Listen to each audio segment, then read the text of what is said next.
Congratulation. রাসবিহারীর মতো এলাকার মানুষ আপনাকে ভরসা করেছে। আগামী দিনে রাসবিহারীবাসীর জন্য কি ভাবছেন আপনি? কিভাবে ভয়মুক্ত রাসবিহারী এবং উন্নত রাসবিহারী উপহার দেবেন এই এলাকার সাধারণ?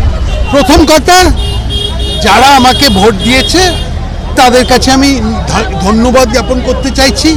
যারা ভোট দেননি আমাকে, তাদের কাছেও আমি বলতে চাই যে আমি হচ্ছি তাদেরও বিধায়ক।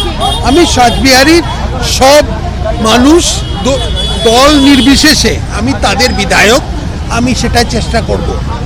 রাসবিহারীর মধ্যে অনেক রকমের সমস্যা আছে, কিছু কিছু সমস্যা সারা বাংলায় যে সমস্যা সেগুলো একই, কিন্তু কিছু কিছু স্পেসিফিক সমস্যা আছে।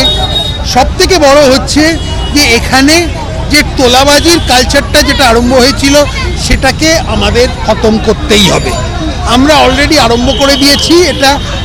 বিভিন্ন বাজার টাজারে আমরা গিয়ে মানুষকে বলছি আপনারা দেবেন না তোলাবাজি।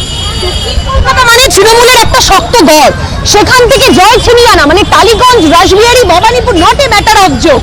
মানুষ কেন সবুজ ছেড়ে গেরুয়ায় ভরসা করলো? তৃণমূলের পর ছেড়ে বিজেপিতে কেন? মানুষ দুটো কারণে, একটা কারণ ছিল যে তারা তৃণমূলের অত্যাচারের ওপর বিতৃষ্ণ হয়ে তাদের যে বিরুদ্ধে একটা ভোট দিয়েছে। দ্বিতীয়ত, তারা দেখেছে সারা ভারতবর্ষে নরেন্দ্র মোদীর নেতৃত্বে আমরা যে ধরনের সরকার দিয়েছি সেটা হয়েছে।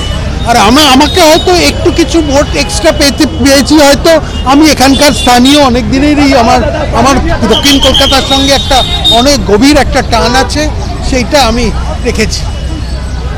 আরেকটা প্রশ্ন করছি, সেটা হচ্ছে এই রাসবিহারী মানেই অনেক নিম্ন মধ্যবিত্ত মানুষ রয়েছে যাদের জন্য বিজেপি সরকার ইতিমধ্যেই অন্নপূর্ণা ভান্ডার সহ আরো একাধিক প্রকল্প সেগুলো নিয়ে আসছে। এটা কতটা মানে একটা গুড ফ্যাক্টর, মানে বিজেপিকে ভরসা করেছে সাধারণ মানুষ, এটা কতটা? সব শ্রেণীর মানুষ আমাদের ভোট দিয়েছে।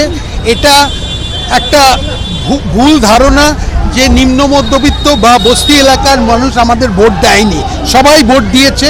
আর সে আমাদের প্রকল্পগুলোকে আমরা আনতে হবে ভালোভাবে, লোকজনকে কেউ যেন বাদ না যায়, কোনো দলীয় ভিত্তিতে যেন লোক যেন তাদেরকে বাদ না যায়, এইসবগুলো আমাদের দেখতে হবে।